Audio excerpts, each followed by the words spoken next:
Humpy Douglas.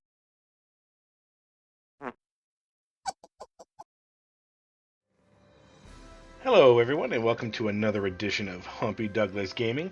This is episode 1 of my Kerbal Space Program series. This episode is called the TCB Communications Network. I'll tell you what TCB means a little later. In this episode, I'll be launching a set of 3 keo-stationary communication satellites into orbit around Kerbin. I'm using the Remote Tech mod, so this network of satellites will help provide communications coverage back to the Kerbal Space Center for future missions. Down in the video description, you'll find info about the version of KSP I'm running in this video, which mods I have installed for this video, along with links to the KSP forums where you can get each of the mods I'm using. So if you're ready, let's get to it.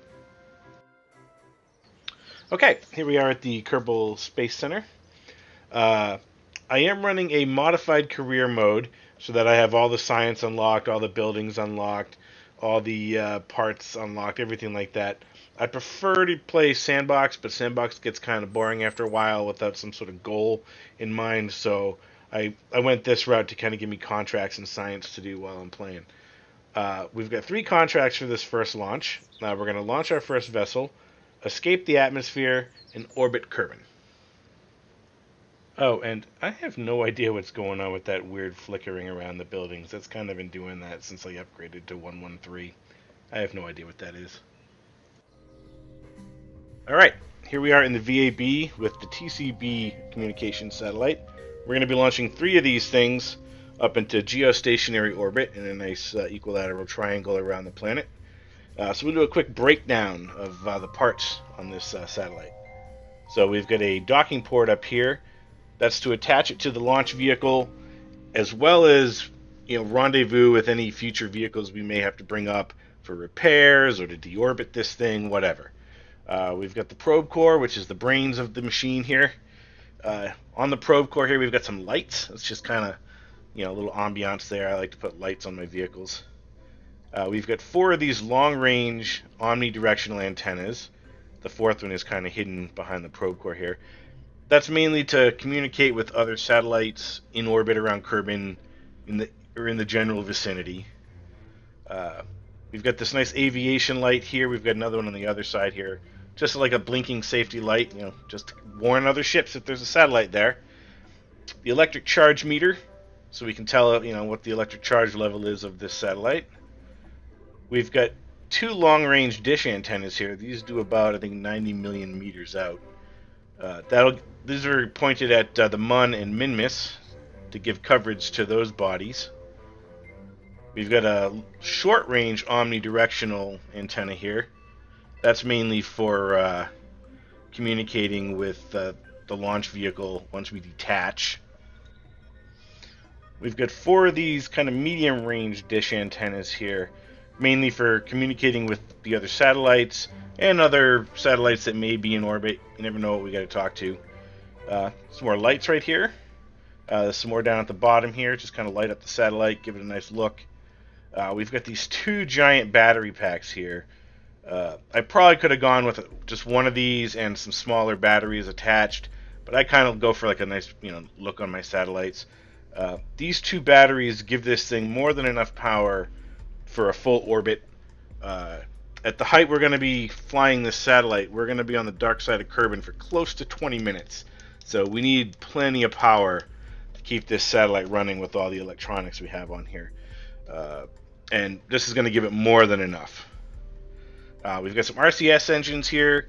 Those are mainly only there just for the undocking and possibly to maneuver this thing if we have to rendezvous later on down the road on future missions.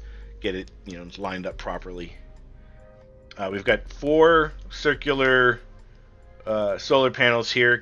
Generates more than enough power to keep this thing charged during the day and keep the batteries charged. A couple of radiator panels here to radiate any heat the satellite maybe generating or pick up being in direct sunlight for so long. I don't really think they're needed for a satellite this small, but they kind of look cool. We've also got some RCS fuel down here, some xenon gas down here, and then very bottom we've got this ion engine here, which is going to help get this thing into a full 6-hour orbit once we're up there. Okay, so I'm going to give you a quick breakdown as to what's going to happen with this mission. On initial launch, we're going to shoot for a 100-kilometer staging orbit. At some point, we will have a booster separation. Then, once we get up into space, we'll circularize the orbit to our 100-kilometer staging orbit.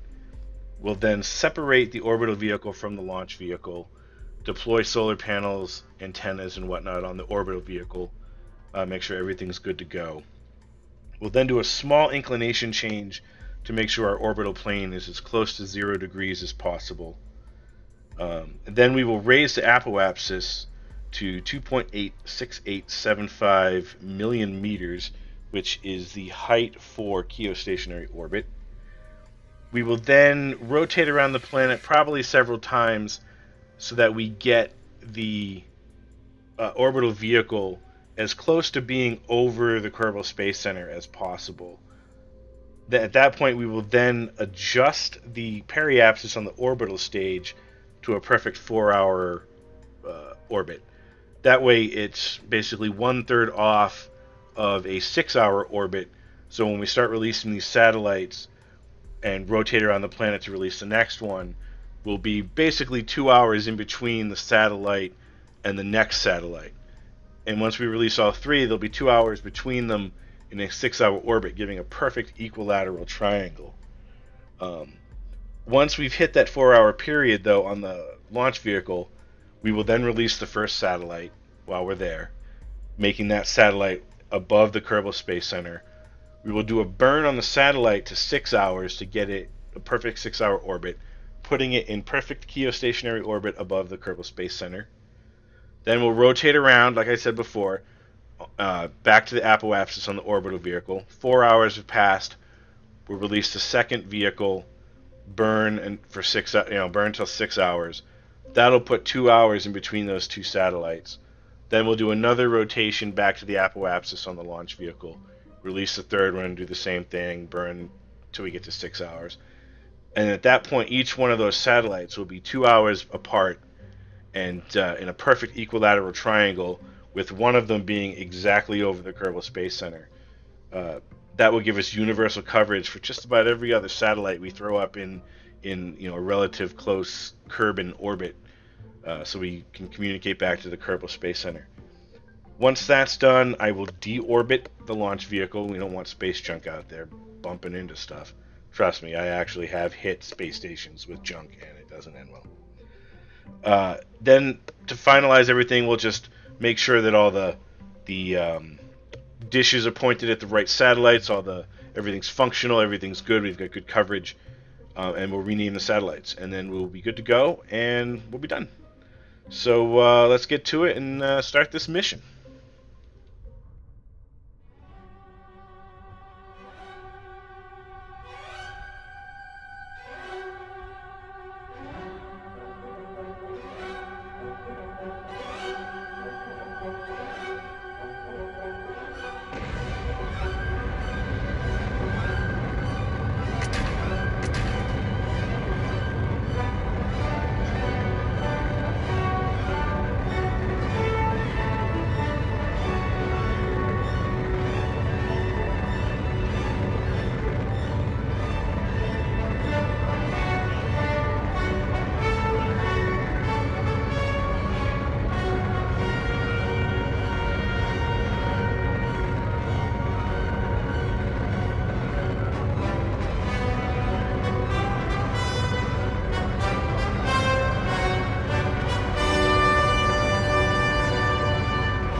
Okay, so we've got our three satellites in their geostationary orbits, roughly 2 hours apart, each one with an orbital period of 6 hours. We've got a pretty good triangle there. One of the satellites is directly over the Kerbal Space Center, and this is going to pretty much take care of any communications we need going forward with future missions. Now, as far as what TCB means, as you can see by the names of my satellites, they're Asiago, Parmesan, and Romano. I name all my ships and missions after cheese. So this is the Three Cheese Blend Communications Network. Thanks for watching.